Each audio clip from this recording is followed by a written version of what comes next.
We have a strategic relationship, DSG, with Nigeria, bilaterally. That's why I'm here. Azonela, I am the head of office of the DSG. We're indeed very grateful for all the initiatives that you have proposed. Today I'm deployed as the member of the ANC Women's League. They've asked me to represent, although I do have other captains. So about the statement that you are going to release? One of the most respected African elder statesmen, Chief General Olusegun Obasanjo, during the South African BRICS meeting of political parties in 2023, in his capacity as the guest of the African National Congress, appealed to the South African government to establish people-to-people relationship between the Nigerian community in South Africa and the South African people, emphasizing on a relationship that does not create perception and realities about Nigerians in South Africa, while combating hate, social imbalance, and xenophobic rhetoric. It is on this note that the ANC has established a subcommittee from the National Executive Council to oversee the implementation of this request through alignment with APC Nigeria, South African branch. My name is Nomvula Mukonyani. I'm the first Deputy Secretary General of the African National Congress. Part of my responsibilities, amongst others, is sectoral work, working with different South African community-based organizations, formations, and any institution that identifies with the cause of the African National Congress and for the good of the people of South Africa. My next other responsibility has to do with the elections. I'm sure you could hear we're very obsessed with reflecting what happened yesterday and last night and the early hours of today. It's on elections, but we're meeting here because of our other responsibility, all of us who are here. I'm also responsible as the head of international relations in the African National Congress. I'm Bandile Masuku. I'm a member of a provincial legislature and also a member of the Provincial Executive Committee of the ANC in Gauteng. I'm here in the capacity as a member of the Peace and Stability Subcommittee of the ANC. We're establishing a contact that last year at BRICS, on the sidelines of the BRICS meeting of political parties, one of the elders of our continent, Comrade Obasanjo, made an appeal that we must establish people-to-people relations because he was there as the guest of the African National Congress. He really made a strong emphasis about ensuring that we have a relationship that does not actually create these kind of perceptions and realities about the Nigerian community in South Africa. And we embraced that, we made a commitment towards that. Unfortunately, thereafter we had to go for elections. And because we knew that you were not voters, so you were not a priority. The delegation, which was led by the APC chairman of South Africa, Honorable Oluwatoyin Oyakami, on Thursday, includes other members of the Nigerian public and representatives from different sectors and professions. Some of these delegates who shared an overview experience of hate, abuse and segregation because of their nationality from different institutions and situations suggested that taking the idea of people-to-people relationship forward will help to create business opportunities that will enable job creation and economic growth. We have a branch here that represents the governing party back home, which I chair, and I provide leadership accordingly. And basically our responsibility is very simple, is to ensure that the Nigerian community is coordinated, all the various formations within the community, cultural, community-based organization, and amongst others, coordinated to be able to achieve, common goal of living in harmony, peaceful coexistence, and contributing to the, South African economy. And where there are challenges, the party intervenes, working with the commission, with the mission, to see that those issues are resolved. Thank you very much for the introduction. I'm going to start from my right-hand side with our veteran of the liberation movement, but also an ex-combatant and a leader. She's my friend.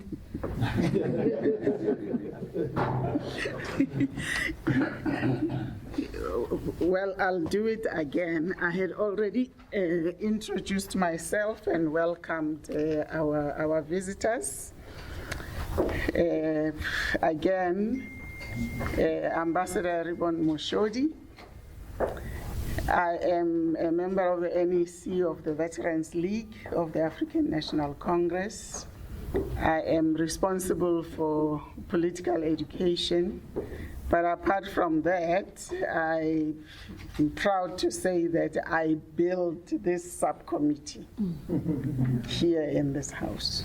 I would like you to know where this relationship comes from. When things were bad in South Africa, many African countries opened their doors, including Nigeria.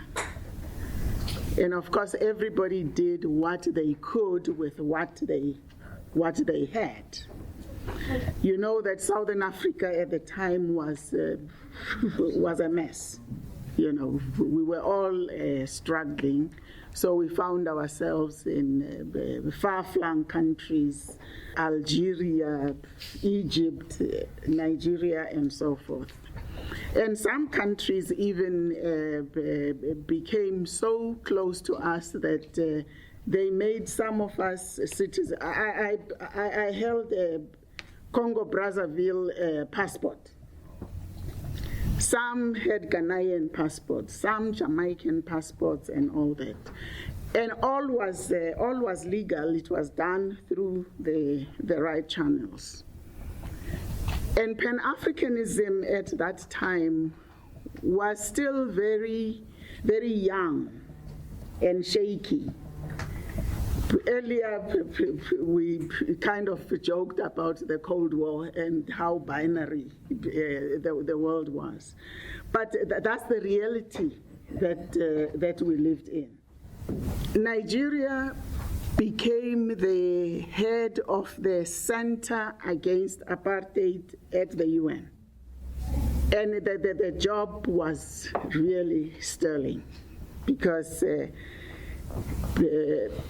anti-apartheid radio was introduced at the United Nations. The third committee on decolonization was strengthened. We could go to Nigeria and say we would like a hearing, a sitting of the Security Council, and we knew that it would be done. For example, when the South African fascists attacked Botswana in 1985. It was the Nigerian delegation, together with Tanzania, that made sure that the matter was discussed at the Security Council. Now, those are the many things that mattered for us. But another thing that really mattered was respect for the laws of the countries which hosted us. That was key, because we did not want them to become a launching pad for an unnecessary war. We also did not want to fall foul of the laws of the countries. And I know, societies have got all kinds of people. In recognition of the historic and bilateral relationship between Nigeria and South Africa, DSG Nomvula Mokonyane stated that it is in the character of ANC to take everybody along, emphasizing that the presence of Nigerians in South Africa is not taken lightly, but should be charged with the responsibility of working with ANC in a way that their presence will not antagonize the relationship between ANC and the South African people. Those of you who are following the trip by President and the South African delegation, I'm sure you've seen how some members of what is ordinarily the opposition against the ANC but are now in the GNU have actually affirmed our foreign policy, including on China. When, in fact, before they boarded the plane, they were saying something, but upon arrival and engagement, it was like they've seen the New Jerusalem. So it's us, and it's in the character of the ANC that part of our responsibility is to take everybody along. And your presence in our country is not taken lightly, but we have a responsibility to work together and make sure that your presence in our country does not actually antagonize the relationship of the ANC with the people of South Africa, and does not compromise the safety of South Africans. Thirdly, that the presence must be for a better Africa and a better world, and nothing but the growth of the people of South Africa and the prosperity of South Africa and the prosperity of Nigeria itself. Looking at our own even economic policies and stuff, we together can make a meaningful contribution. That's why you were also our guests at the BRICS meeting of political parties, and you were also our guests, albeit not in BRICS, at the BRICS meeting that was hosted by Comrade President. And therefore, the issues that have been tabulated here of how we can build a partnership between the ANC and APC. How the ANC works were informed by policy, were informed by strategy and tactics. And building a relationship depends on a mutual collaboration in terms of our different structures, including political education, sharing of common programs and campaigns, as well as looking at different policy positions and mandates. And therefore, it cannot be in this meeting that we look at the framework. But in this meeting, we can agree that there is a need to work out a relationship that is informed and structured between the APC and the African National Congress. And we can then identify what are those issues that are of mutual interest that can be worked out on a promotion of people-to-people relationships. The other issue that we all know is quite important is around social relations. I think we know, we may talk about trade relations and everything, but if communities don't relate, that poses a threat and undermines the good work from the Vice Chancellor, from the doctor, the dentist. I'm happy there's no gynecologist from your side. And any other thing that the travel agent and everyone. I can say that because we're right to say that, eh? Yes.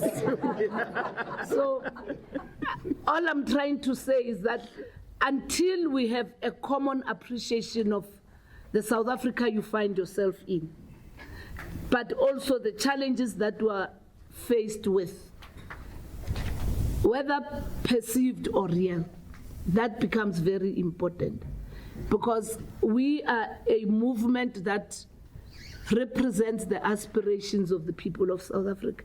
And therefore, item 4 and 5 becomes the most important ones that must then help us to shape what we seek to do moving forward, working together. Item 6 cannot be overemphasized.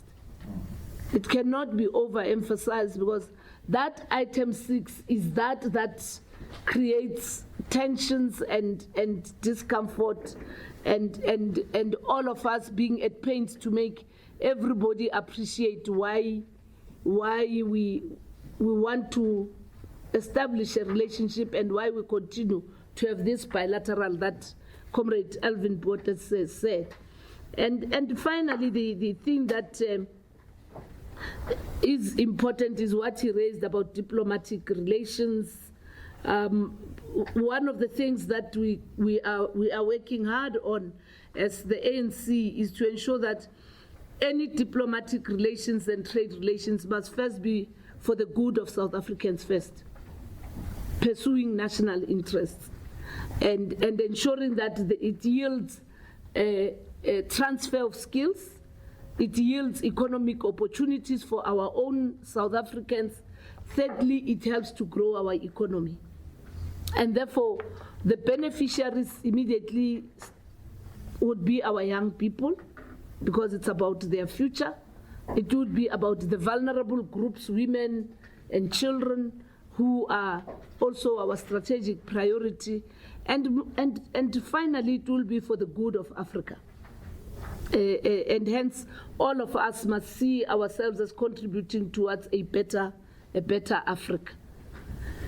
We can't be abstract in our discussions, and our view is that our discussions must also be programmatic and help to deal with the real rather than the ideal. The real is what we should all find each other and work together on, using your capacity, using the skills, using what you have in your community to complement South Africa, and ourselves also learning from yourselves on the best practices around development and empowerment. But we must also deal with the elephant in the room, which has to do with high levels of mistrust and also a lot of pressure in terms of the security of our country, but also your own security, because of the perceptions and the realities. So that's how we would want to have this engagement today, and then from there we'll then come with the way forward that then identifies what needs to be done, informed by the issues around social relations, trade relations, youth and skills development, and then from there agree on how we're going to process all that. All right, hoping that this will be a beginning of a cause that will encourage the ideology of African unity. Let's have your opinion on the comment section. From Dotili House, Johannesburg, South Africa, I am Nelson Chinemere Makachukwu, AIE TV, African Image Expression.